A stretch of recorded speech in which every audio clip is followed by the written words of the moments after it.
Alguma vez você parou para pensar que Jesus não veio apenas para ensinar com palavras, mas com histórias que tocam o coração? As parábolas que ele contou não são simplesmente textos bonitos, são chaves espirituais para transformar nossa vida hoje. Nesta mensagem, separei 7 lições de sabedoria profunda escondidas nas parábolas de Jesus e garanto que algumas delas podem mudar completamente a forma como você vê sua fé e suas decisões diárias. Vamos juntos descobrir esses tesouros de sabedoria que o Mestre nos deixou. Imagine por um momento que você pudesse se sentar junto a Jesus nas colinas da Galileia, rodeado de multidões famintas, não só de pão, mas de esperança. O sol mediterrâneo aquecia suavemente, enquanto a brisa levava o aroma das flores silvestres. Naquele ambiente, o mestre abria sua boca e começava a contar histórias que pareciam simples, mas que continham verdades capazes de revolucionar a alma humana. Cada palavra era cuidadosamente escolhida, cada imagem pintada com a precisão de quem conhece profundamente o coração humano. As parábolas de Jesus não eram meros contos para entretenimento, eram instrumentos divinos projetados para penetrar as camadas mais profundas do nosso ser, para desafiar nossas percepções e para plantar sementes de transformação que germinariam nos momentos mais inesperados de nossas vidas. Quando o Senhor falava em parábolas, estava usando a linguagem da alma, o idioma que todos entendemos porque está escrito no mais profundo do nosso coração. A primeira parábola que quero compartilhar com você é a do semeador, uma história que Jesus contou quando as multidões se aglomeravam ao seu redor, ansiosas por ouvir as palavras de vida que saíam de seus lábios. Em Mateus, capítulo 13, encontramos essa história que mudaria para sempre a forma como entendemos como Deus opera em nossas vidas. Saiu o semeador a semear, começou Jesus, e com estas palavras simples, pintou uma cena que todos os presentes podiam visualizar perfeitamente. Naqueles dias, a agricultura era a base da economia, e todos tinham visto os semeadores saindo cedo pela manhã, com seus sacos cheios de sementes, caminhando pelos campos sob o céu palestino. Mas o que parecia uma descrição ordinária da vida rural, logo se tornaria uma revelação extraordinária sobre o reino dos céus. O semeador da parábola não era seletivo com o terreno. Jesus descreveu como as sementes caíam em diferentes tipos de solo. Algumas junto ao caminho, onde as aves do céu vinham e as devoravam antes que pudessem criar raiz. Outras caíram em pedregais, lugares onde havia pouca terra, e embora brotassem rapidamente pela superficialidade do solo, quando o sol saiu, queimaram porque não tinham raiz profunda. Algumas sementes caíram entre espinhos, e embora germinassem, foram sufocadas pelas plantas que cresceram junto a elas. Mas outras sementes caíram em boa terra, e estas deram fruto abundante. Umas 30, outras 60, e algumas até 100 por um. Quando os discípulos se aproximaram de Jesus em particular, confusos pelo significado dessa história, o Mestre lhes revelou o mistério. A semente era a palavra do reino, e os diferentes tipos de solo representavam as diferentes condições do coração humano. Esta não era apenas uma lição sobre agricultura, era uma radiografia espiritual da humanidade. O solo junto ao caminho representa aqueles corações que se endureceram pelo tráfego constante das preocupações mundanas. Como um caminho pisoteado por milhares de pés, esses corações se tornaram impenetráveis. Quando a palavra de Deus chega a eles, não encontra maneira de penetrar a superfície endurecida. E Satanás, representado pelas aves, vem imediatamente e arrebata o que foi semeado. Estes são os corações que ouvem a mensagem do reino, mas que não a entendem porque perderam a capacidade de ser tocados pela verdade divina.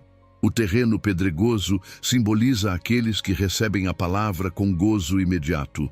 São as pessoas que se emocionam com a mensagem, que sentem uma conexão instantânea com a verdade, mas cuja experiência é superficial.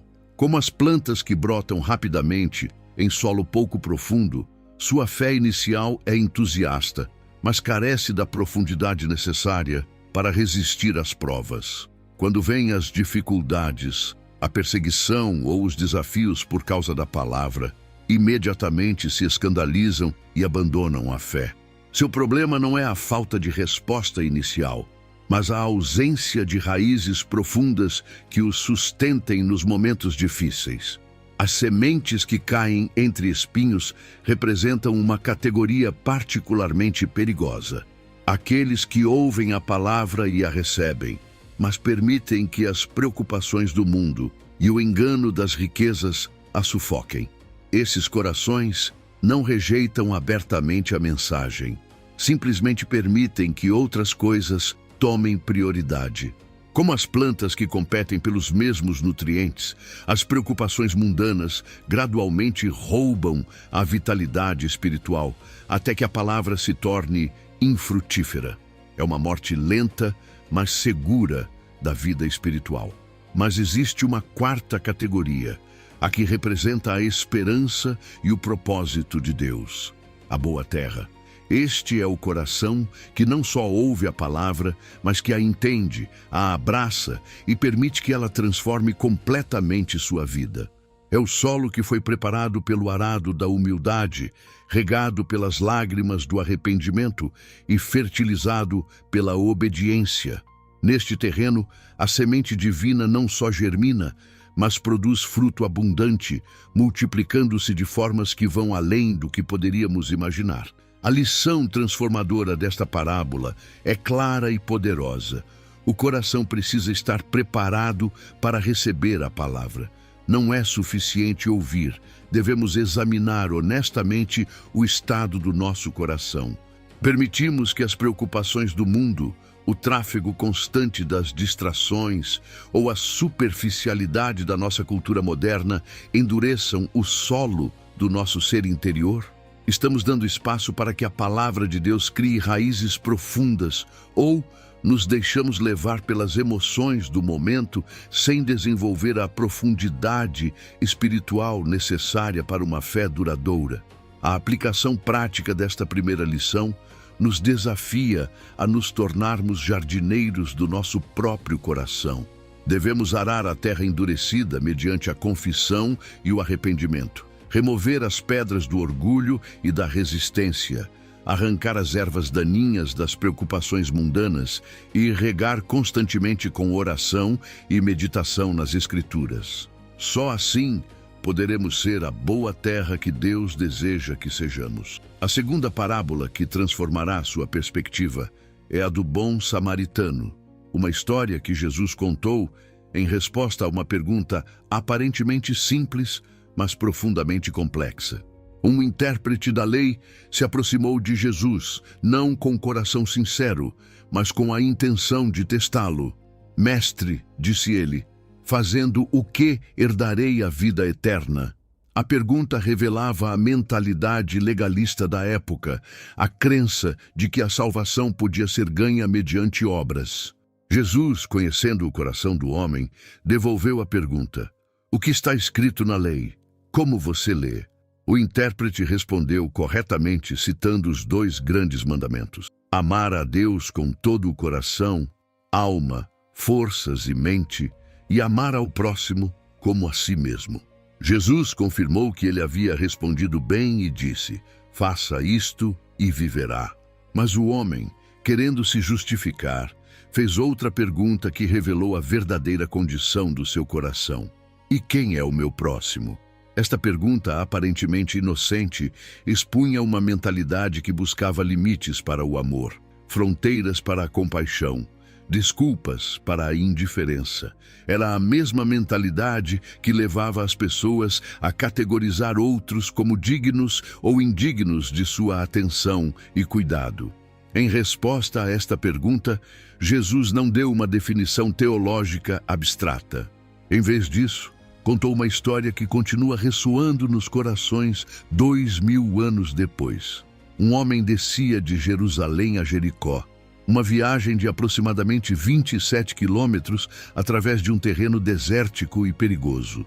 Este caminho era conhecido por todos como o Caminho de Sangue, devido à frequência dos assaltos que ocorriam em suas trilhas sinuosas e rochosas. O viajante foi atacado por ladrões, que não só lhe roubaram seus pertences, mas que o espancaram brutalmente e o deixaram meio morto à beira do caminho.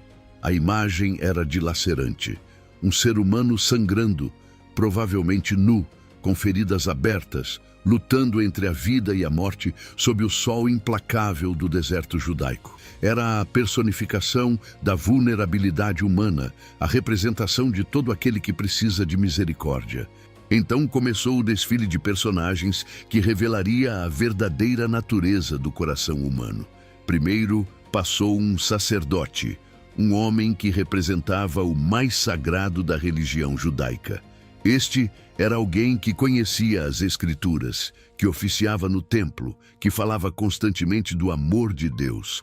Mas quando se encontrou cara a cara com a necessidade humana real, viu o homem e passou de largo. Não parou para investigar se o homem estava vivo ou morto. Não se incomodou em avaliar se podia ajudar.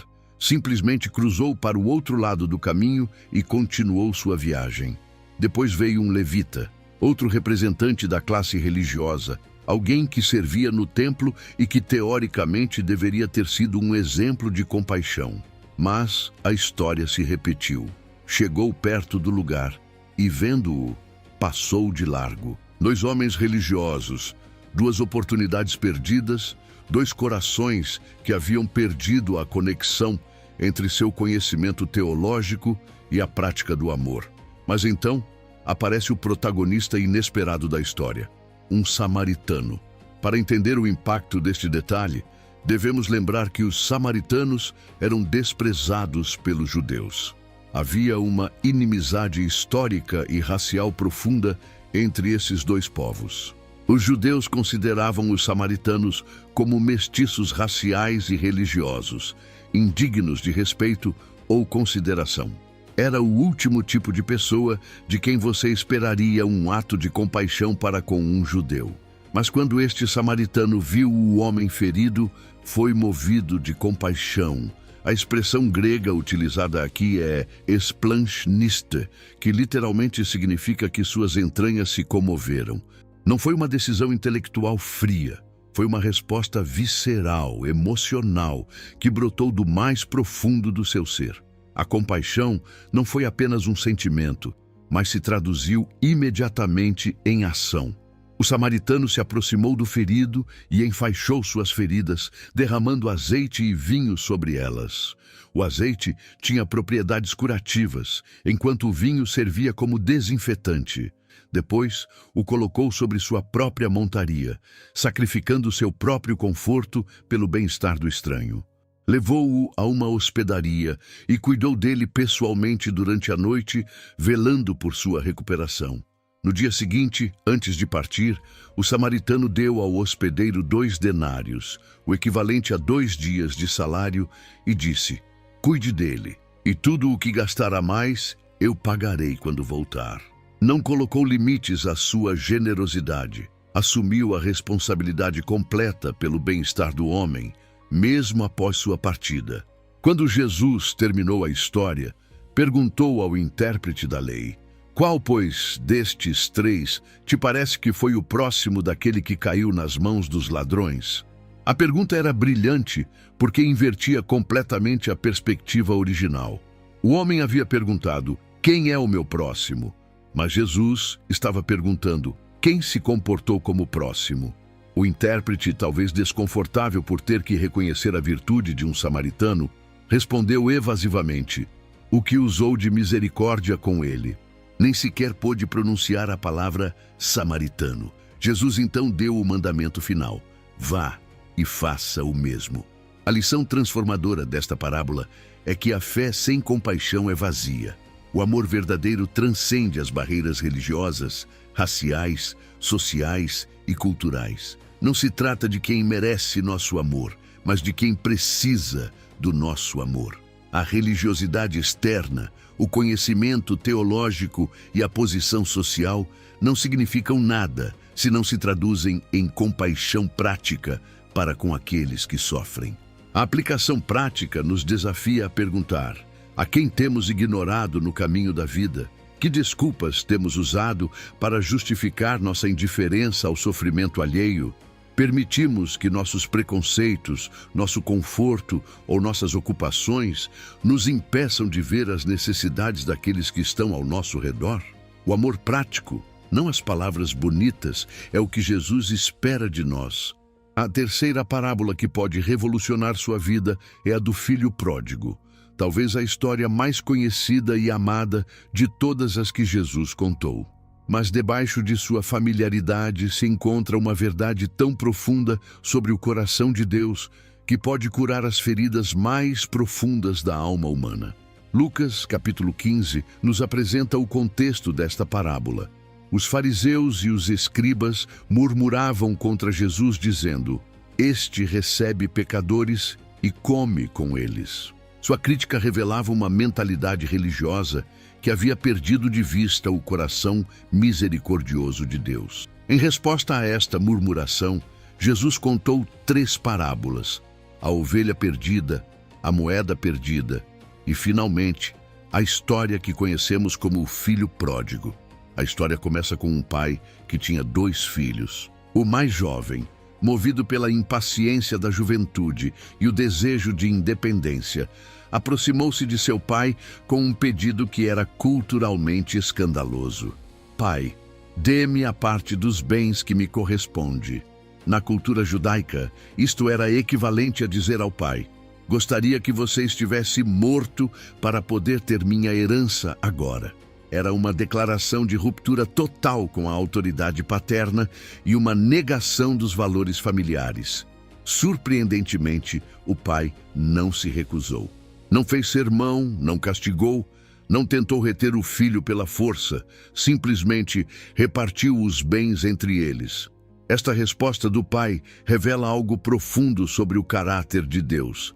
Ele respeita nossa liberdade de escolha, mesmo quando essas escolhas nos afastam dele. O amor genuíno não coage, permite que o ser amado tome suas próprias decisões, mesmo as decisões dolorosas.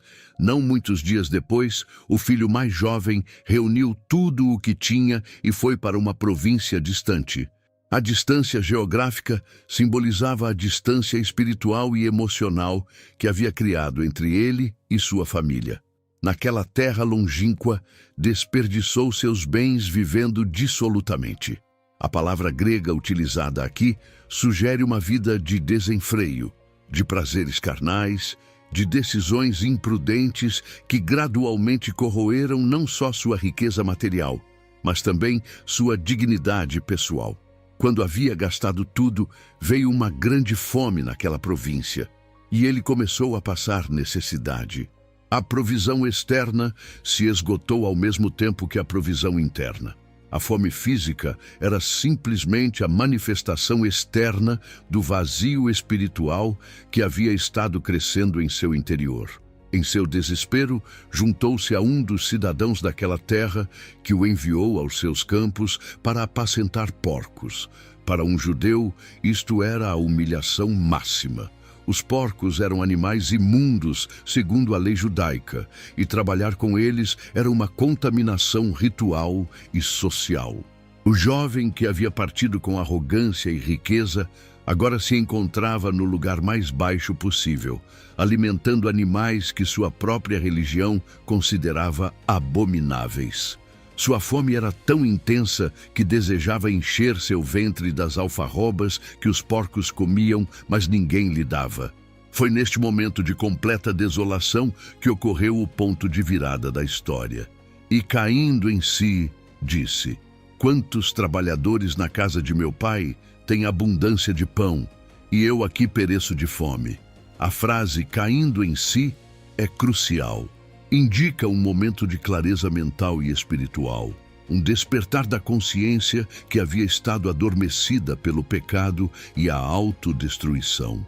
Naquele momento de lucidez, O jovem fez uma comparação devastadora entre sua situação atual e a generosidade de seu pai. Até os empregados de seu pai viviam melhor do que ele em sua condição atual. Mas mais importante que o reconhecimento de sua situação física foi o reconhecimento de sua situação espiritual. Pai, pequei contra o céu e contra ti, e já não sou digno de ser chamado teu filho. Faz-me como um dos teus trabalhadores. Este foi um momento de verdadeiro arrependimento. Não era simplesmente lamento pelas consequências de suas ações, mas um reconhecimento genuíno de que havia ofendido tanto a Deus contra o céu, como a seu pai terreno. Seu plano de pedir ao pai que o recebesse como trabalhador revelava que entendia que havia perdido o direito à relação filial. Estava disposto a aceitar as consequências de suas decisões. Então, começou a viagem de volta. Cada passo em direção à casa era um passo de humildade. Cada quilômetro percorrido era um ato de fé na possibilidade de misericórdia. Não sabia como seu pai o receberia, mas havia decidido que era melhor ser um servo na casa de seu pai do que um príncipe em terra estranha. O que aconteceu a seguir revela o coração de Deus de uma maneira que continua surpreendendo os leitores 2 milênios depois. Jesus diz: "E quando ainda estava longe, viu o seu pai, e moveu-se de compaixão e correu, e lançou-se-lhe ao pescoço, e o beijou." Cada detalhe desta descrição é significativo. O pai viu-o quando ainda estava longe, o que sugere que havia estado vigiando, esperando, ansiando pelo retorno de seu filho. Não estava na casa ocupado com outras coisas. Estava em um lugar onde podia ver o caminho por onde seu filho poderia retornar. Moveu-se de compaixão, a mesma expressão visceral de compaixão que vimos no bom samaritano. Correu. Na cultura do Oriente Médio, era impróprio que um homem mais velho corresse, especialmente um patriarca respeitado. Mas o amor do pai transcendia as convenções sociais. Lançou-se-lhe ao pescoço e o beijou. Antes que o filho pudesse completar seu discurso de arrependimento, antes que pudesse pedir perdão, antes que pudesse explicar seu plano de se tornar trabalhador, o pai o havia recebido completamente. O abraço e os beijos eram sinais de completa restauração e aceitação. Quando o filho finalmente pôde falar, começou seu discurso preparado. Pai, pequei contra o céu e contra ti, e já não sou digno de ser chamado teu filho. Mas antes que pudesse continuar com seu pedido de se tornar trabalhador, o pai interrompeu com ordens aos seus servos. Tirem a melhor roupa e vistam-no, e ponham um anel em sua mão e sandálias em seus pés. Cada um destes elementos era simbólico da completa restauração da dignidade filial. A melhor roupa representava honra e respeito. O anel simbolizava autoridade e pertencimento familiar. As sandálias distinguiam os filhos dos escravos que andavam descalços. Mas a celebração não terminou aí. E tragam o novilho gordo e matem-no, e comamos e façamos festa, porque este meu filho estava morto e reviveu. Tinha se perdido e foi achado. A lição transformadora desta parábola é que o arrependimento sempre encontra os braços abertos do Pai.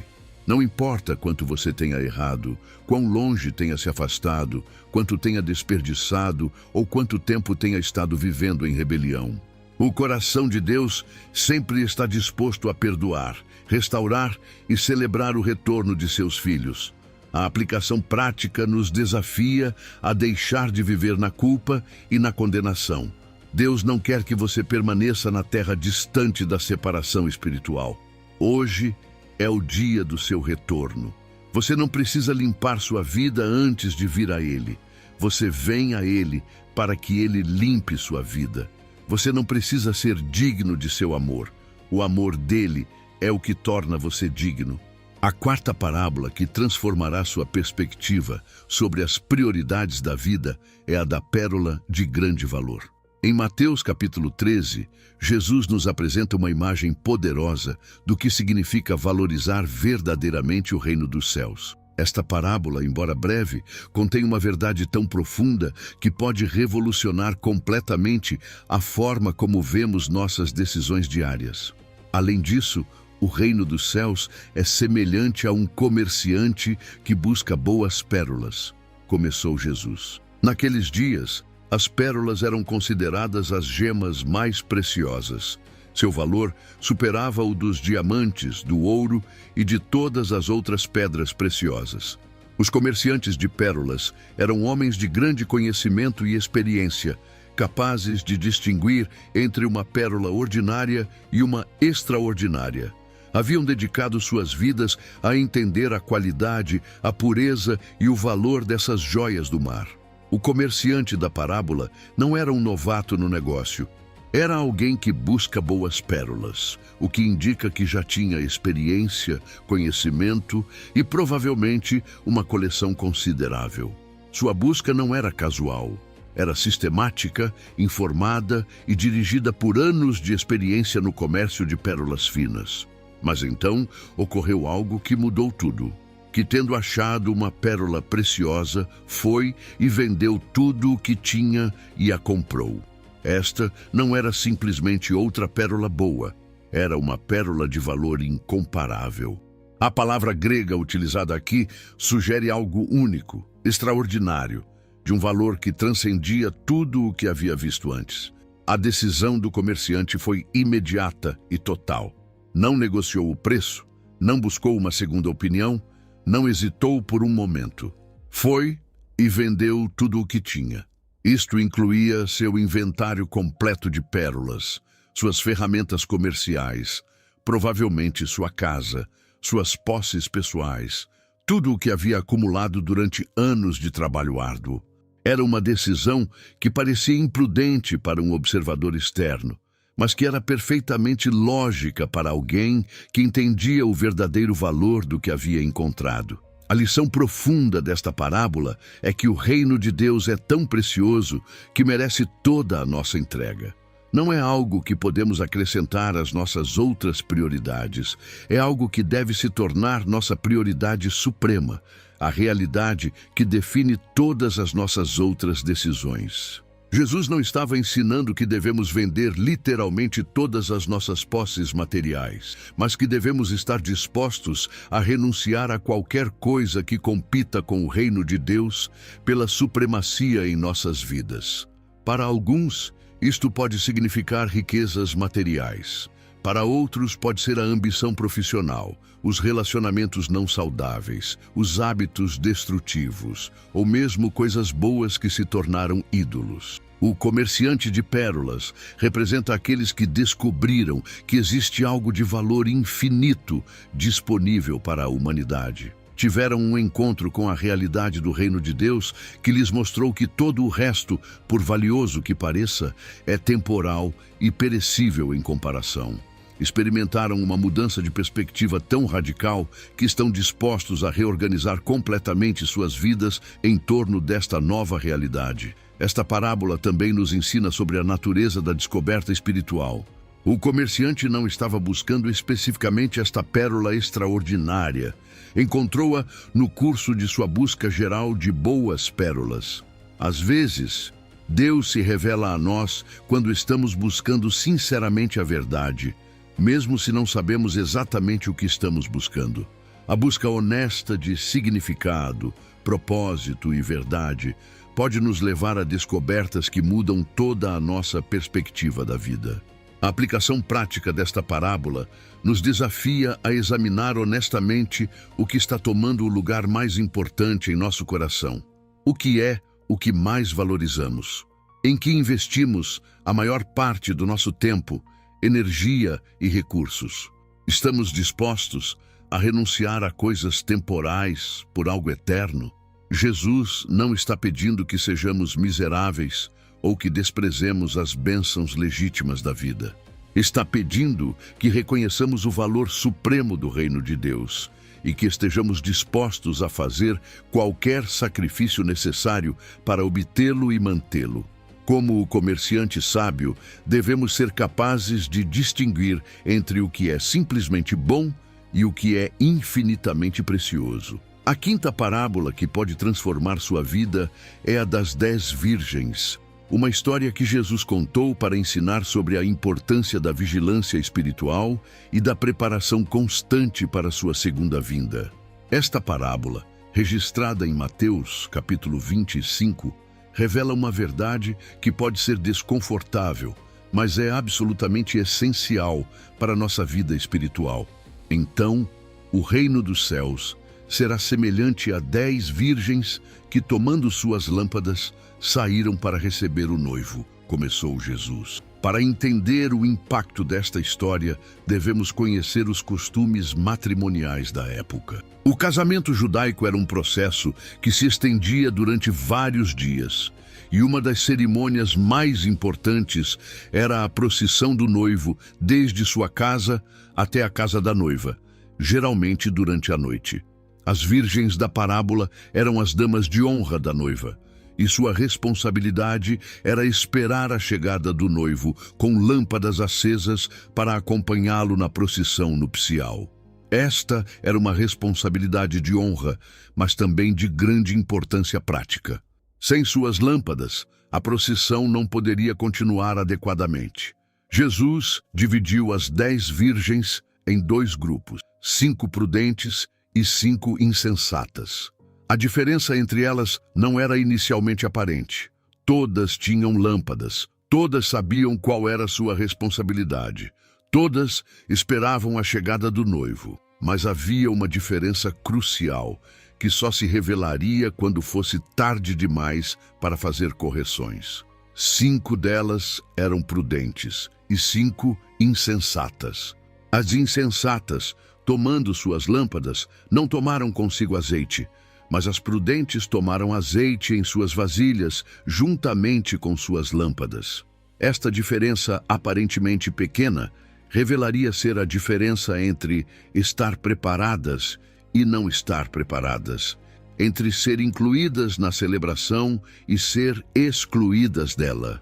O azeite nas lâmpadas representava a preparação espiritual genuína. Não era suficiente ter a lâmpada da profissão externa.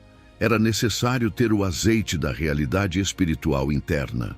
As virgens prudentes haviam considerado a possibilidade de que o noivo se demorasse e haviam feito provisão adicional. As insensatas haviam assumido que o que tinham seria suficiente sem considerar as contingências. E tardando o noivo, tosquenejaram todas e dormiram. Este detalhe é significativo porque mostra que tanto as prudentes como as insensatas experimentaram a mesma luta contra o sono. A diferença não estava em sua capacidade de permanecer acordadas, mas em seu nível de preparação para quando chegasse o momento crucial. E à meia-noite ouviu-se um clamor: "Eis que vem o noivo, saí para recebê-lo." O momento havia chegado subitamente, como sempre acontece com os momentos cruciais da vida. Não houve advertência gradual, não houve tempo para preparativos de última hora. O clamor ressoou na noite, e todas as virgens despertaram imediatamente. Então todas aquelas virgens se levantaram e prepararam suas lâmpadas.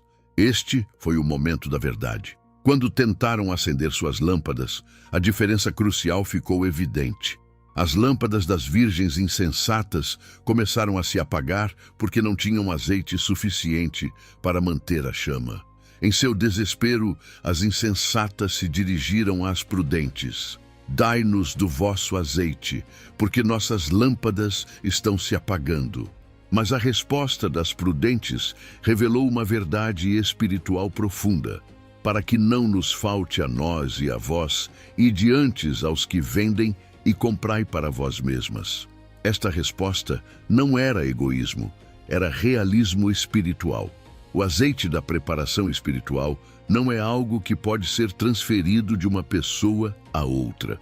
O relacionamento pessoal com Deus, a maturidade espiritual, o caráter formado através de anos de obediência, não são coisas que podem ser compartilhadas ou emprestadas. Cada pessoa deve desenvolver sua própria vida espiritual, mas enquanto elas iam comprar, Veio o noivo, e as que estavam preparadas entraram com ele para as bodas, e fechou-se a porta.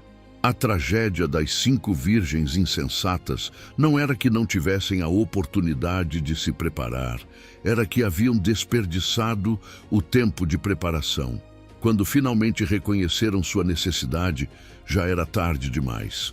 Depois vieram também as outras virgens, dizendo: Senhor, Senhor, abre-nos. Mas ele, respondendo, disse: Em verdade vos digo que não vos conheço. A resposta do noivo é particularmente impactante. Não disse que não as reconhecia fisicamente, disse que não as conhecia no sentido de um relacionamento genuíno. Haviam estado presentes durante a espera, mas não haviam desenvolvido a intimidade que vem apenas através da preparação cuidadosa e da dedicação constante. A lição transformadora desta parábola é que a vigilância e o preparo constantes são indispensáveis na vida espiritual. Nem sempre haverá tempo para correr a buscar o que precisamos quando chegar o momento crucial. A preparação espiritual deve ser uma prioridade contínua, não algo que adiamos para quando tivermos tempo ou quando as coisas ficarem difíceis. Jesus concluiu a parábola com uma advertência direta. Vigiai, pois, porque não sabeis o dia nem a hora em que o Filho do Homem há de vir. A aplicação prática nos desafia a viver com uma consciência constante da eternidade. Estamos vivendo como quem espera o retorno de Cristo ou como quem esqueceu que Ele prometeu voltar? Nossa vida espiritual depende de emoções momentâneas ou está fundamentada em um relacionamento profundo e constante com Deus? A sexta parábola, que pode revolucionar sua perspectiva sobre as verdadeiras prioridades da vida, é a do rico insensato. Uma história que Jesus contou em um momento quando alguém na multidão pediu que resolvesse uma disputa sobre uma herança. A resposta de Jesus foi muito mais profunda do que simplesmente resolver um problema familiar. Foi uma exposição de uma doença espiritual que afeta toda a humanidade. Lucas, capítulo 12, nos conta que alguém da multidão disse a Jesus: Mestre, diga a meu irmão que reparta comigo a herança. O pedido revelava uma preocupação que consumia esta pessoa: a acumulação e distribuição de riquezas materiais. Mas Jesus viu além da superfície do problema e identificou a raiz espiritual da questão. Homem, quem me pôs sobre vocês como juiz ou repartidor? Respondeu Jesus, recusando o papel de árbitro em disputas materiais. Mas depois dirigiu sua atenção à multidão com uma advertência que ia ao coração do problema. Olhai e guardai-vos de toda a avareza, porque a vida do homem não consiste na abundância dos bens que possui. Esta declaração era revolucionária em uma cultura, como na nossa, que frequentemente equipara o valor de uma pessoa com suas posses materiais. Jesus estava declarando que existe uma diferença fundamental entre ter vida e viver verdadeiramente, entre existir e ter propósito, entre acumular coisas e experimentar significado. Para ilustrar esta verdade, Jesus contou a parábola de um homem rico, cuja terra produziu frutos em abundância. É importante notar que Jesus não criticou o homem por ser rico, nem sugeriu que a prosperidade material fosse inerentemente má. O problema não estava na bênção da abundância, mas na resposta do homem a essa bênção. E ele pensava dentro de si, dizendo: o que farei, porque não tenho onde guardar meus frutos? A abundância havia criado o que ele percebia como um problema. Tinha mais do que podia armazenar com suas instalações atuais. Mas sua resposta a este problema revelaria a verdadeira condição de seu coração. E disse: isto farei, derrubarei meus celeiros e os edificarei maiores, e ali guardarei todos os meus frutos e meus bens. Sua solução era completamente centrada em si mesmo. Não considerou a possibilidade de que esta abundância fosse uma oportunidade para abençoar outros, para ajudar os necessitados ou para avançar o reino de Deus. Sua única preocupação era como poder guardar mais para si mesmo. Mas a parte mais reveladora da história vem em seu monólogo interno. E direi à minha alma: alma, muitos bens tens guardados para muitos anos. Descansa, come, bebe, regozija-te. Nestas poucas palavras, Jesus expôs a filosofia de vida que havia capturado o coração deste homem. Era uma filosofia de autossuficiência, de segurança baseada em acumulação material, de propósito reduzido ao prazer pessoal.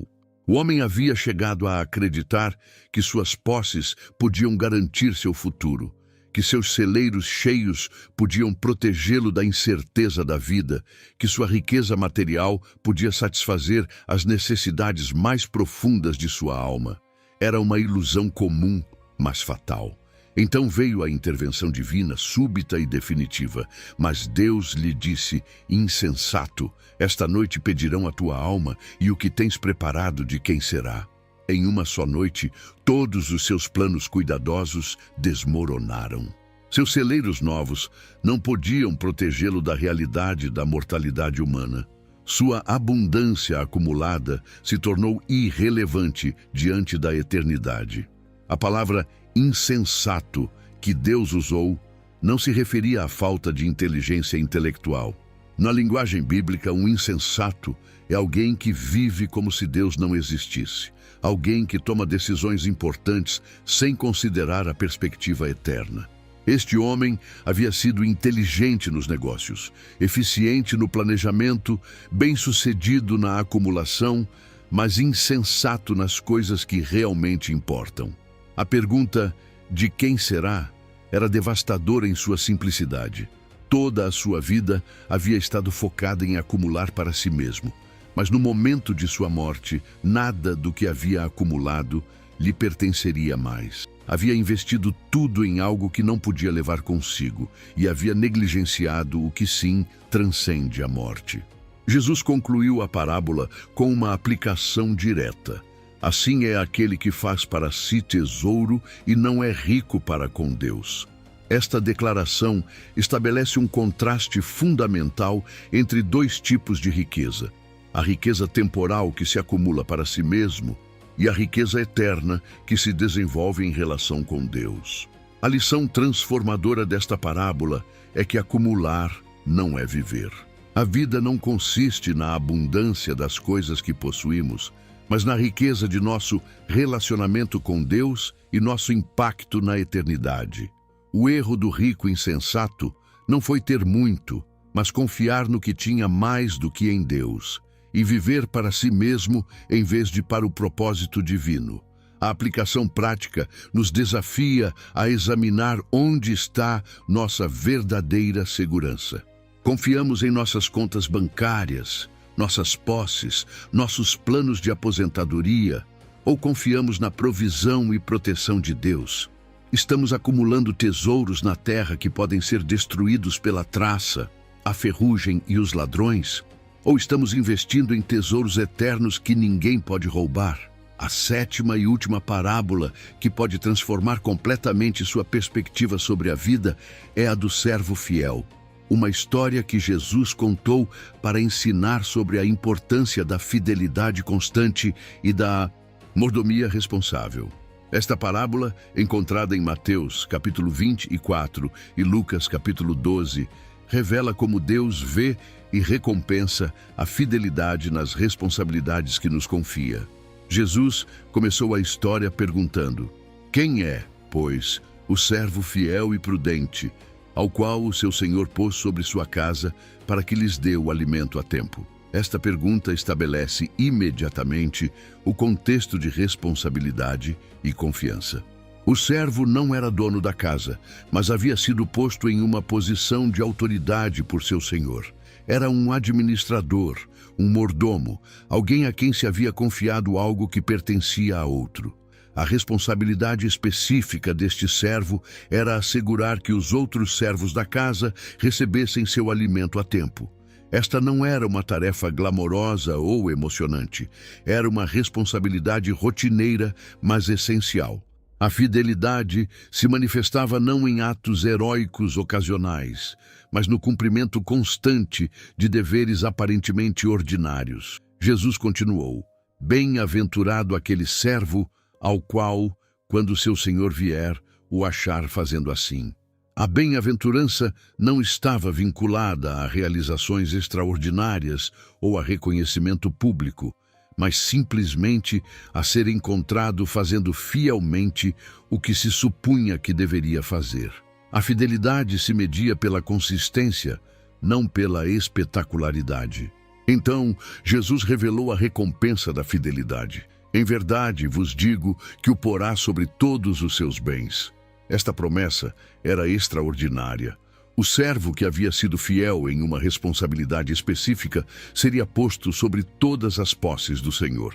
A fidelidade no pouco resultava em autoridade sobre muito. Esta é uma lei do reino de Deus. A fidelidade demonstrada em responsabilidades pequenas prepara para responsabilidades maiores. Mas Jesus também descreveu o cenário alternativo. Mas se aquele servo mau disser em seu coração: meu senhor tarda em vir, e começar a espancar seus conservos, e até a comer e a beber com os bêbados, virá o senhor daquele servo, no dia em que este não espera, e na hora em que não sabe, e o castigará duramente, e porá sua parte com os hipócritas. Ali será o choro e o ranger de dentes. O servo mau cometeu vários erros fatais. Primeiro, interpretou mal a demora do Senhor como abandono ou indiferença. Segundo, usou a ausência aparente do Senhor como oportunidade para abusar de sua autoridade. Terceiro, negligenciou suas responsabilidades verdadeiras para satisfazer seus próprios desejos. Quarto, viveu como se nunca tivesse que prestar contas. A diferença entre o servo fiel e o servo mau não estava em suas circunstâncias externas, mas em sua atitude para com a responsabilidade e a prestação de contas. Ambos estavam na mesma posição, com as mesmas oportunidades, enfrentando a mesma demora do Senhor, mas um manteve sua fidelidade enquanto o outro a abandonou. A parábola ensina que Deus vê tudo o que fazemos, mesmo quando ninguém mais está olhando. Nossa fidelidade não deve depender da supervisão humana ou do reconhecimento imediato. Deve brotar de uma compreensão profunda de que somos mordomos de Deus, responsáveis diante dele por tudo o que nos confiou. A lição transformadora é que a fidelidade é a garantia de recompensa futura. Quem é fiel no pouco será posto sobre muito. Isto se aplica a todas as áreas da vida. Nosso trabalho, nossos relacionamentos, nosso ministério, nossas finanças, nosso tempo. Deus está observando como manejamos as responsabilidades presentes como preparação para as responsabilidades futuras. A aplicação prática nos desafia a ver nossas responsabilidades atuais, sem importar quão pequenas ou insignificantes pareçam, como oportunidades para demonstrar fidelidade que Deus recompensará. Somos fiéis em nosso trabalho, mesmo quando o chefe não está olhando. Somos consistentes em nossas devocionais, mesmo quando não sentimos vontade. Tratamos bem as pessoas, mesmo quando ninguém vai nos dar crédito por isso. Cumprimos nossas promessas, mesmo as pequenas. Estas 7 parábolas são como espelhos divinos. Cada uma revela algo de nosso coração, de nossa fé e de nosso relacionamento com Deus. São convites à transformação, chamados ao arrependimento e promessas de esperança para aqueles que estão dispostos a aplicar seus ensinamentos. A parábola do semeador nos desafia a preparar nosso coração para receber a palavra de Deus. A do bom samaritano nos chama a um amor prático que transcende as barreiras. A do filho pródigo nos assegura que sempre há perdão disponível para o coração arrependido. A da pérola de grande valor nos ensina que o reino de Deus vale qualquer sacrifício. A das 10 virgens nos adverte sobre a importância de estar sempre preparados. A do rico insensato nos liberta da ilusão de que a segurança está nas posses. E a do servo fiel nos promete que a fidelidade constante será recompensada abundantemente. Estas histórias não são simplesmente relatos antigos para nossa informação. São instrumentos de transformação para nossa formação. Cada parábola contém o poder de mudar a forma como vemos a vida, os relacionamentos, as prioridades e o propósito. Mas seu poder só se ativa quando nos movemos além da compreensão intelectual em direção à aplicação prática. Qual destas 7 lições tocou mais profundamente seu coração hoje? Onde está Deus falando especificamente à sua situação, suas lutas, suas decisões? As parábolas de Jesus continuam sendo relevantes porque os corações humanos continuam sendo os mesmos. As mesmas tentações, os mesmos medos, as mesmas esperanças que moviam as pessoas nos dias de Jesus continuam nos movendo hoje. O convite destas parábolas não é simplesmente a uma compreensão melhor, mas a uma vida transformada. Não é suficiente admirar a sabedoria destas histórias. Devemos permitir que essa sabedoria remodele nossa forma de viver. Cada parábola é uma semente plantada no solo do nosso coração, mas só dará fruto se a regarmos com obediência e a cultivarmos com prática constante. O mesmo Jesus que contou estas histórias há 2000 anos continua falando através delas hoje. Sua voz continua ressoando nestas palavras. Seu coração continua sendo revelado nestas imagens. Seu amor continua sendo demonstrado nestes convites à transformação. Não são simplesmente histórias sobre outras pessoas.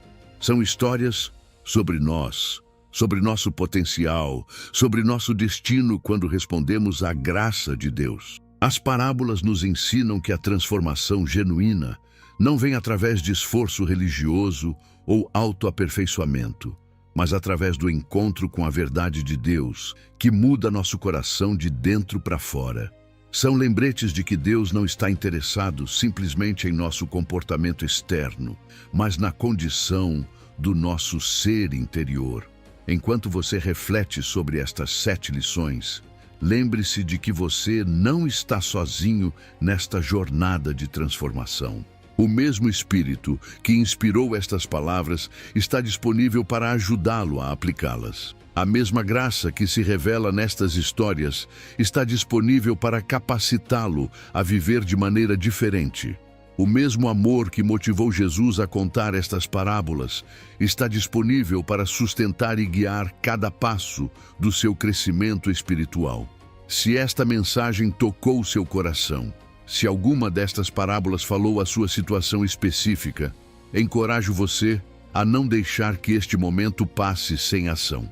Escreva nos comentários qual destas lições mais impactou você. Compartilhe sua história, suas lutas, suas vitórias.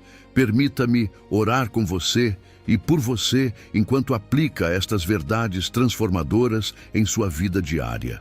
E se este conteúdo foi uma bênção para você, peço que me ajude a estender esta mensagem de esperança e transformação. Dê um like neste vídeo, compartilhe-o com alguém que você sabe que precisa ouvir estas verdades e inscreva-se no canal para continuar recebendo ensinamentos que podem mudar sua vida. Juntos, podemos criar uma comunidade de pessoas comprometidas com aplicar os ensinamentos de Jesus em nosso mundo moderno. Ainda temos muito a aprender das palavras do nosso Salvador, muitas mais verdades a descobrir, muitas mais formas pelas quais sua sabedoria pode transformar nossas vidas. Mas o mais importante é que você comece hoje mesmo a aplicar o que já aprendeu. Que estas 7 lições se tornem sementes de transformação que deem fruto abundante em cada área de sua vida, para a glória de Deus e a bênção daqueles que estão ao seu redor. As parábolas de Jesus continuam mudando vidas porque continuam revelando o coração inalterável de Deus para com a humanidade. Em um mundo que muda constantemente, estas verdades permanecem como âncoras para a alma, como faróis na tempestade, como promessas seguras nas quais podemos confiar. Que assim seja em sua vida. E que assim seja para todos aqueles que têm ouvidos para ouvir o que o Espírito está dizendo através destas palavras eternas de vida e esperança.